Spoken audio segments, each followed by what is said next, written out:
ଜାନୁଆରୀ 14 ତାରିଖ ବୁଧବାର ଦିନ ପଡ଼ିବା ଯାଉଛି ପବିତ୍ର ମକର ସଂକ୍ରାନ୍ତି। ଆପଣମାନେ ମକର ସଂକ୍ରାନ୍ତି ଦିନ ବ୍ରହ୍ମ ମୁହୂର୍ତ୍ତରୁ ଉଠି କରିଦିଅନ୍ତୁ ଏହି 4ଟି କାମ।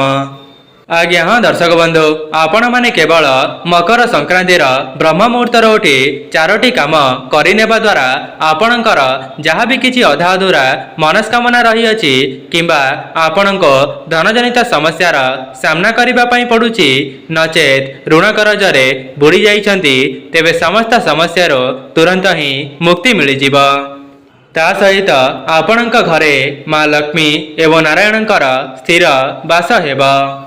ଦର୍ଶକ ବନ୍ଧୁ, ମୁଁ ଆପଣମାନଙ୍କୁ ଭିଡ଼ିଓର ଆଗରେ ଯେଉଁ ସବୁ ଉପାୟକୁ ବତାଇ ରଖିବି ତାହାକୁ ଆପଣମାନେ ମକର ସଂକ୍ରାନ୍ତି ଠାରୁ 21 ଦିନ ପର୍ଯ୍ୟନ୍ତ ଗଣି ଗଣି ରଖିବେ ଏବଂ ସେହି ଉପାୟଟି କରିବାର 21 ଦିନ ପରେ ଆପଣଙ୍କୁ ପ୍ରମାଣ ମିଳିବା ଆରମ୍ଭ ହୋଇଯିବ।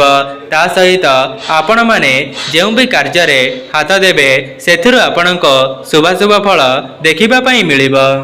ଆଜ୍ଞା ହଁ ଦର୍ଶକ ବନ୍ଧୁ, ମୋର କହିବାର ଅର୍ଥ ହେଉଛି ଆପଣମାନେ ଯଦି ସମ୍ପୂର୍ଣ୍ଣ ନିଷ୍ଠା ଏବଂ ଭକ୍ତିର ସହିତ ଏହି ଉପାୟ ସବୁକୁ କରିନେବେ ତେବେ 21 ଦିନ ମଧ୍ୟରେ ଏହାର ଚମତ୍କାରୀ ଫାଇଦା ଆପଣଙ୍କୁ ମିଳିଯିବ। ଦର୍ଶକ ବନ୍ଧୁ, ଆପଣମାନଙ୍କୁ ହୁଏତ ବିଶ୍ୱାସ ନ ହୋଇଥାଇପାରେ, କିନ୍ତୁ ଏହା ଶାସ୍ତ୍ରୀୟ ମତ ଅଟେ। କାହିଁକି ନା ଆପଣମାନେ ଜାଣିଛନ୍ତି ଆମର ସନାତନ ଧର୍ମରେ ସଂକ୍ରାନ୍ତିର ବହୁତ ଅଧିକ ମହତ୍ତ୍ୱ ରହିଅଛି ଏବଂ ଚଳିତ ବର୍ଷ ମକର ସଂକ୍ରାନ୍ତି ଏବଂ ଏକାଦଶୀଟି ଏକା ସାଥିରେ ପଡ଼ୁଥିବା କାରଣରୁ ଏହି ଦିନ ଅନେକ ପ୍ରକାରର ଶୁଭ ଯୋଗର ସଂଗଠନ ହେବାକୁ ଯାଉଛି ଏବଂ ଯଦି ଆପଣମାନେ ବିଶେଷ ଦିନମାନଙ୍କରେ ବିଶେଷ ଉପାୟକୁ କରିନେଉଛନ୍ତି ତେବେ ଆପଣଙ୍କର ହିଁ ଉନ୍ନତି ହୋଇଥାଏ। ଏବଂ ଏମିତି ବି କିଛି ଲୋକ ଅଛନ୍ତି ଯେଉଁମାନେ ବହୁତ ବଡ଼ ଋଣ କରଜରେ ବୁଡ଼ି ଯାଇଛନ୍ତି, ନଚେତ୍ ଧନଜନିତ ସମସ୍ୟାର ସାମ୍ନା କରୁଛନ୍ତି, ତେବେ ଆପଣମାନେ ମକର ସଂକ୍ରାନ୍ତି ଦିନ ଏହି ଉପାୟଟିକୁ କରିନେବା ଦ୍ୱାରା ଆପଣଙ୍କ ଜୀବନରେ ଉନ୍ନତି ଆସିବ। ତା ସହିତ 1 ମାସ ମଧ୍ୟରେ ଆପଣଙ୍କର ସମସ୍ତ ଋଣ କରଜ ଶୁଝିଯିବ ଏବଂ ଆପଣଙ୍କ ନିକଟକୁ ଧନ ଆସିବାର ମାର୍ଗ ଖୋଲିଯିବ। ତେବେ ଦର୍ଶକ ବନ୍ଧୁ, ମୁଁ ଆପଣମାନଙ୍କୁ ଭିଡ଼ିଓର ଆଗରେ ସେହି 4ଟି ଉପାୟ ବିଷୟରେ ବତାଇବା ପାଇଁ ଯାଉଛି, ଯାହାକୁ ଆପଣମାନେ କେବଳ ମକର ସଂକ୍ରାନ୍ତି ଦିନ ସଠିକ୍ ବିଧିବିଧାନରେ କରିନେବା ଦ୍ୱାରା ଆପଣଙ୍କର ସମସ୍ତ ମନସ୍କାମନା ପୂରଣ ହେବା ସହିତ ମା ଲକ୍ଷ୍ମୀଙ୍କର ସ୍ଥିର ବାସ ଆପଣଙ୍କ ଘରେ ସଦାସର୍ବଦା ହେବ। ଦର୍ଶକ ବନ୍ଧୁ, ଆପଣମାନେ ଜାଣିଛନ୍ତି ବ୍ରହ୍ମ ମୁହୂର୍ତ୍ତର ବହୁତ ଅଧିକ ଶକ୍ତି ରହିଥାଏ ଏବଂ ତା ସହିତ ବ୍ରହ୍ମ ମୁହୂର୍ତ୍ତରେ ଆପଣମାନେ କିଛିଟା ଉପାୟକୁ କରିନେବା ଦ୍ୱାରା ଆପଣଙ୍କର ଭାଗ୍ୟ ମଧ୍ୟ ପରିବର୍ତ୍ତନ ହୋଇଯିବ। ଆଜ୍ଞା ହଁ ଦର୍ଶକ ବନ୍ଧୁ, ମକର ସଂକ୍ରାନ୍ତିର ବ୍ରହ୍ମ ମୁହୂର୍ତ୍ତରେ ଏହି 4ଟି କାମ କରିବା ଦ୍ୱାରା ଆପଣଙ୍କର ସମ୍ପୂର୍ଣ୍ଣ ଭାଗ୍ୟରେ ପରିବର୍ତ୍ତନ ଆସିବ। ଆପଣମାନେ ଜାଣିଲେ ଆଶ୍ଚର୍ଯ୍ୟ ହେବେ ଯେ ବ୍ରହ୍ମ ମୁହୂର୍ତ୍ତରେ ସମସ୍ତ ଦେବାଦେବୀମାନେ ମର୍ତ୍ତ୍ୟମଣ୍ଡଳରେ ବିଚରଣ କରିଥାନ୍ତି ଏବଂ ଏହି ବ୍ରହ୍ମ ମୁହୂର୍ତ୍ତରେ କିଛିଟା ଉପାୟକୁ କରିନେବା ଦ୍ୱାରା ଈଶ୍ୱରଙ୍କର ଆଗମନ ଆପଣଙ୍କ ଘରକୁ ନିଶ୍ଚିତ ହୋଇଥାଏ। ଦର୍ଶକ ବନ୍ଧୁ, ଆମର ପୂର୍ବପୁରୁଷମାନେ ବ୍ରହ୍ମ ମୁହୂର୍ତ୍ତରୁ ଉଠି ନିଜର ନିତ୍ୟକ୍ରମକୁ ସମାପନ କରୁଥିଲେ, କିନ୍ତୁ ଆଧୁନିକ ଯୁଗରେ ଏବେ ତ ଲୋକମାନେ 8ଟା 9ଟା ପର୍ଯ୍ୟନ୍ତ ଶଯ୍ୟାକୁ ତ୍ୟାଗ କରୁନାହାନ୍ତି।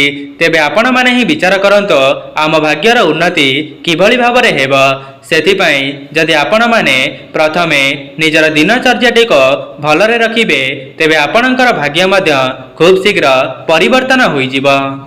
ଏବଂ ଆପଣମାନେ ଜାଣିଛନ୍ତି କର୍ମ କରିବା ଦ୍ୱାରା ମଧ୍ୟ ଆପଣଙ୍କର ଭାଗ୍ୟ ପରିବର୍ତ୍ତନ ହୋଇଯିବ, କିନ୍ତୁ କର୍ମର ଅର୍ଥ ପାଠ ପଢ଼ିବା, ଚାକିରି କରିବା କିମ୍ବା ଟଙ୍କା ରୋଜଗାର କରିବା ଏହି ଜାଗାରେ ସେ କଥା ନୁହେଁ। ଯଦି ଆପଣମାନେ ଆପଣଙ୍କର ମୂଲ୍ୟବାନ ସମୟକୁ ଈଶ୍ୱରଙ୍କର ଭକ୍ତି ଏବଂ ସଠିକ୍ ଦିଗରେ ଲଗାଇଦେବେ ତେବେ ଆପଣଙ୍କର ହିଁ ଉନ୍ନତି ହେବ। ସେଥିପାଇଁ ଯେଉଁମାନେ ବି ଏହି ଭିଡ଼ିଓଟିକୁ ଦେଖୁଛନ୍ତି ଆପଣମାନେ କେବଳ ବ୍ରହ୍ମ ମୁହୂର୍ତ୍ତରୁ ଉଠି ଏହି 4ଟି କାମକୁ ନିଶ୍ଚୟ ପରୀକ୍ଷା କରି ଦେଖନ୍ତୁ। କାହିଁକି ନା ବିଶେଷ ଦିନମାନଙ୍କରେ ବିଶେଷ ଉପାୟକୁ ଥରେ ମାତ୍ର କରିନେବା ଦ୍ୱାରା ଆପଣଙ୍କ ଉପରେ ଈଶ୍ୱରଙ୍କର ଆଶୀର୍ବାଦ ସଦାସର୍ବଦା ରହିଥାଏ। ତା ସହିତ ଆପଣମାନେ ନିଜ ପରିବାରକୁ ମଧ୍ୟ ସୁଖ ଶାନ୍ତିରେ ରଖିପାରିଥାନ୍ତି।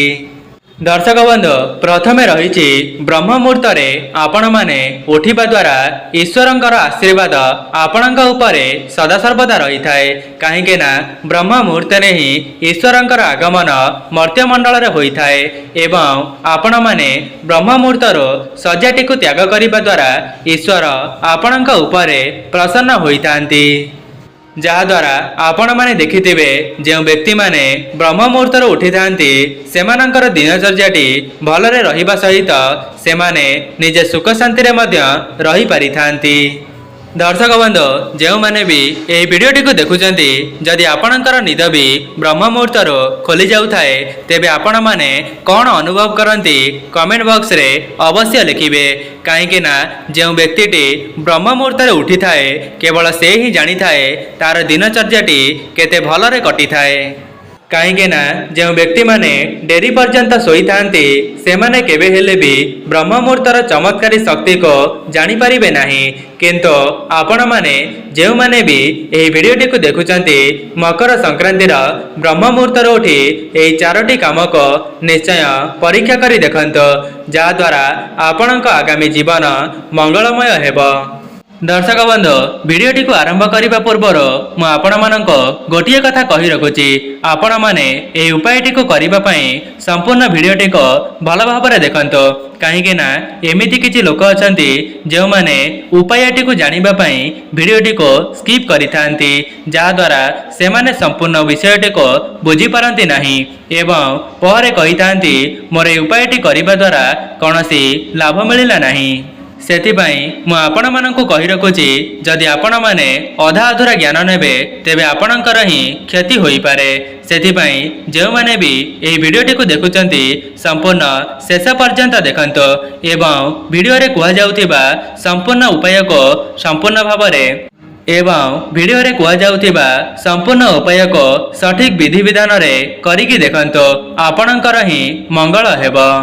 यह पूर्वर जदि आपण माने ए पर्यंत वीडियोटी को लाइक करि नाहंती वीडियोटी को लाइक करी कमेंट बॉक्स रे जय मां लक्ष्मी जय जगन्नाथ अवश्य लिखि दियंतो एवं चैनल टी रे नुआ थिले चैनल टी को सब्सक्राइब करि दियंतो।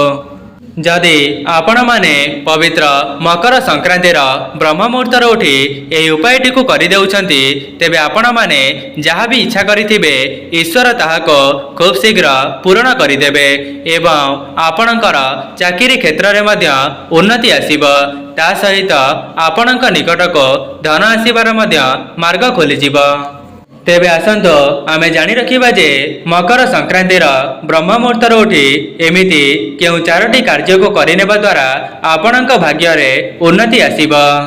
दर्शक बंधु प्रथम उपायटी हेउची आपण माने मकर संक्रांतिर ब्रह्म मुहूर्तर उठी जिबे एवं उठिबा परे सज्जार तळको ओलाइबा पूर्वर आपण माने निजर दुई हातर पापुली को एकाठी करिवे एवं हातर पापुली को आपणकर मुख सामने रखिबे एहा परे हातर रेखा को देखि आपण माने गोटिए मंत्र को 3 थर उच्चारण करिवे तेबे से मंत्रटी हेउची कराग्रे बसती लक्ष्मी कर मध्य सरस्वती कर मूले तोगोविंद प्रभाते कर दर्शनम यही मंत्रटी को आपण माने 3 थर उच्चारण करिवे एहा परे आपणक हातर पापुली को भल भावरे घसी करी निज मुखरे लगाई देबे एतिकी करिनेबा द्वारा आपणकर दिनटी मंगलमय हेबो।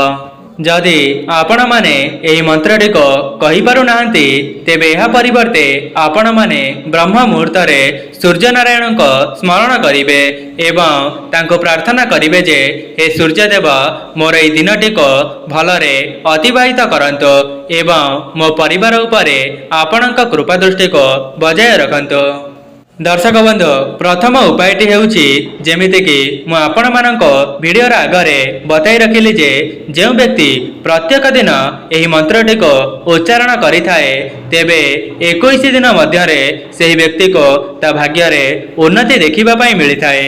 एही उपायटी सेही माने जानि परिबे जो माने ब्रह्म मुहूर्तर उठुचंती ता सहित एही मंत्रटी रा जप करूचंती कहीं आपण मानक हुए तो विश्वास हो पार जे ब्रह्म मुहूर्त अनेक प्रकार सकारात्मक ऊर्जा भरी हो रही था जहाँकि आपण मैंने यही मंत्रटी को कहवा द्वारा आपणक उपरे ईश्वरंकर आशीर्वाद बजाय रही थाए। दर्शक बंधु एमिति भी किछि लोक अछंती जेउ मानक मनरे प्रश्न आसुथिबो जे एही ब्रह्म मुहूर्तटी केउ समय पर्यंत रही। तेबे मु आपण मानक कहि रखुछि भोर 3टारू 5टा मध्यर मध्यवर्ती समय को ब्रह्म मुहूर्त भाव में विवेचना करा जाइछि। एही ब्रह्म मुहूर्त आपण माने जेउ भी कार्यटी को करिनेबे सेथिरु आपणक शुभाशुभ फल देखिबा पई मिलिबा। सेथिपाई चलित वर्षर मकर संक्रांति दिन जदि आपण माने ब्रह्म मुहूर्तर ए उपायटी करिबा द्वारा एवं आपण माने जो नूतन कार्यटी को आरंभ करिवे सेथिरे मध्ये आपणको शुभाशुभ फल देखिबा पई मिलिबा।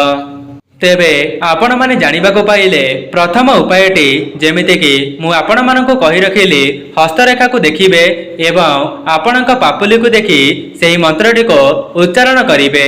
एही उपायटी करिबा परे आपण निजे ही चमत्कार देखिबा पई पाइबे। ता सहित आपण माने ईश्वरंको धन्यवाद देबे एवं आपणक माता पिता को मध्य धन्यवाद देबे कहीं माता पिता हेउचंती ईश्वरंकर अन्य रूप। सेथिपाई ब्रह्म मुहूर्त आपण माने एही कार्यटी को निश्चय करंतु।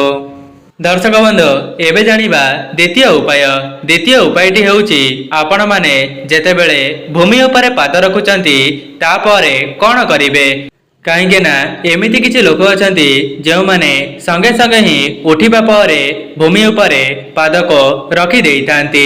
आपण माने सर्वप्रथमे भूमि को 3 थर प्रणाम करिवे एवं धरित्री रे पाद रखिबा पूर्वर गोटिए मंत्र को उच्चारण करिवे।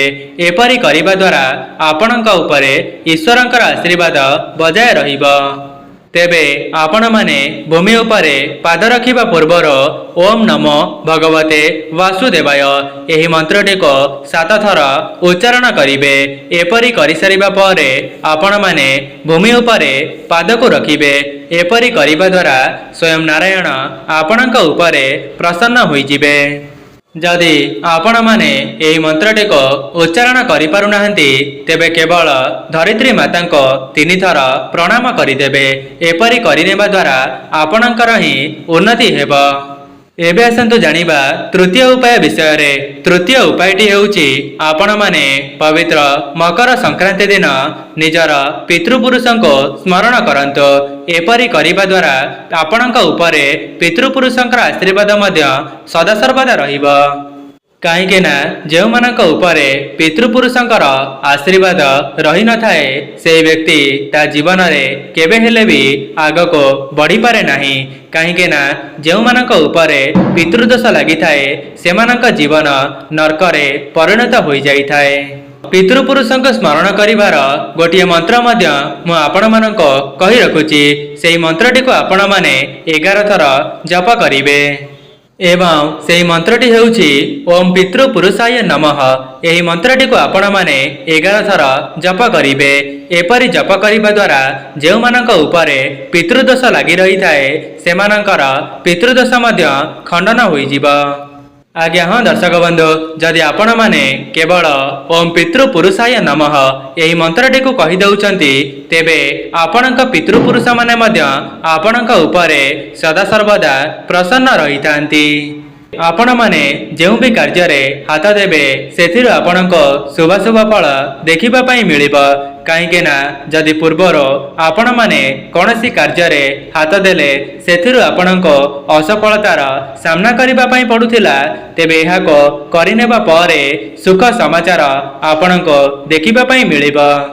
दर्शक बंधु आपण माने हुए तो जानिथिबे किंबा न जानिथिबे किंतु आपणक पितृपुरुष माने आपणक घरर चतुर्पार्श्व रे सदा सर्वदा रही थांती एवं जो माने किछिटा भूल करि दियंती तेबे सेमानक उपरे पितृदोष लागि थाए जहा द्वारा सेमाने तांका जीवन रे केबे हेले भी उन्नति करि पारंती नाही। दर्शक बंधु एबे जानिबा चतुर्थ उपाय। चतुर्थ उपायटी बहुत गुरुत्वपूर्ण उपाय अटे। ସେଥିପାଇଁ ଆପଣମାନେ ଆପଣଙ୍କର ଇଷ୍ଟ ଦେବତାଙ୍କୁ ସ୍ମରଣ କରିବେ, ଯାହାକୁ ଆପଣମାନେ ଅଧିକ ବିଶ୍ୱାସ କରୁଛନ୍ତି ତାଙ୍କୁ ମନେ ମନେ ସ୍ମରଣ କରିବେ ଏବଂ ଆପଣଙ୍କର ଦୁଇ ହାତକୁ ଯୋଡ଼ି ଆପଣଙ୍କ ମନରେ ଯାହା ବି କିଛି ମନସ୍କାମନା ରହିଅଛି ଆପଣଙ୍କ ଇଷ୍ଟ ଦେବତାଙ୍କୁ ଜଣାଇ ଦିଅନ୍ତୁ। ଦେଖିବେ ଏପରି ଜଣାଇ ଦେବା ପରେ 21 ଦିନ ମଧ୍ୟରେ ଆପଣଙ୍କୁ ଖୁସି ଖବର ମିଳିଯିବ।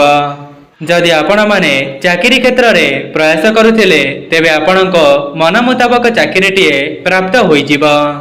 ଆଜ୍ଞା ହଁ ଦର୍ଶକ ବନ୍ଧୁ, ଆପଣମାନେ ଯେତେବେଳେ ଈଶ୍ୱରଙ୍କୁ ସ୍ମରଣ କରିବେ ତେବେ ଆପଣଙ୍କୁ ଅନୁଭବ ହେବ ଯେପରି ଈଶ୍ୱର ଆପଣଙ୍କର ଅତି ନିକଟରେ ଅଛନ୍ତି। ଏହି ଜିନିଷଟିକୁ ସେ ହିଁ ଅନୁଭବ କରିପାରିବ ଯେ ସମ୍ପୂର୍ଣ୍ଣ ନିଷ୍ଠା ଏବଂ ଭକ୍ତିର ସହିତ ଈଶ୍ୱରଙ୍କର ଆରାଧନା କରୁଥିବ। କାହିଁକି ନା ଯଦି ଆପଣମାନେ ଅବିଶ୍ୱାସର ସହିତ ଏବଂ ସନ୍ଦେହର ସହିତ କୌଣସି ଉପାୟଟିକୁ କରୁଛନ୍ତି ତେବେ ଆପଣମାନେ ଯେତେ ଚେଷ୍ଟା କରିଲେ ମଧ୍ୟ ସେଥିରୁ ଆପଣଙ୍କ ଶୁଭାଶୁଭ ଫଳ ମିଳିପାରିବ ନାହିଁ। ସେଥିପାଇଁ ଯେଉଁମାନେ ବି ଏହି ଭିଡ଼ିଓଟିକୁ ଦେଖୁଛନ୍ତି ଏହି ସବୁ ଉପାୟକୁ ସମ୍ପୂର୍ଣ୍ଣ ନିଷ୍ଠା ଏବଂ ଭକ୍ତିର ସହିତ କରିବା ପାଇଁ ଚେଷ୍ଟା କରନ୍ତୁ ଏବଂ ଆପଣମାନେ ଏହା ପରେ ନିଜେ ହିଁ ଚମତ୍କାର ଦେଖିବା ପାଇଁ ପାଇବେ। ଦର୍ଶକ ବନ୍ଧୁ, ମୋର କହିବାର ଅର୍ଥ ହେଉଛି ପବିତ୍ର ମକର ସଂକ୍ରାନ୍ତିର ବ୍ରହ୍ମ ମୁହୂର୍ତ୍ତରେ ଯଦି ଆପଣମାନେ ଏହି ସବୁ ଉପାୟକୁ ପାଳନ କରିବେ ତେବେ ଆପଣଙ୍କ ଜୀବନରେ 100% ଉନ୍ନତି ହେବ। କାହିଁକି ନା ଆମର ସନାତନ ଧର୍ମରେ ପ୍ରତ୍ୟେକ ସଂକ୍ରାନ୍ତିର ବହୁତ ଅଧିକ ମହତ୍ତ୍ୱ ରହିଥାଏ, କିନ୍ତୁ ଚଳିତ ବର୍ଷର ସଂକ୍ରାନ୍ତି ଏକାଦଶୀ ଏବଂ ବୁଧବାର ଦିନ ପଡ଼ୁଥିବା କାରଣରୁ ଏହି ଦିନ ଅନେକ ପ୍ରକାରର ଶୁଭ ଯୋଗର ସଂଗଠନ ହେବାକୁ ଯାଉଛି।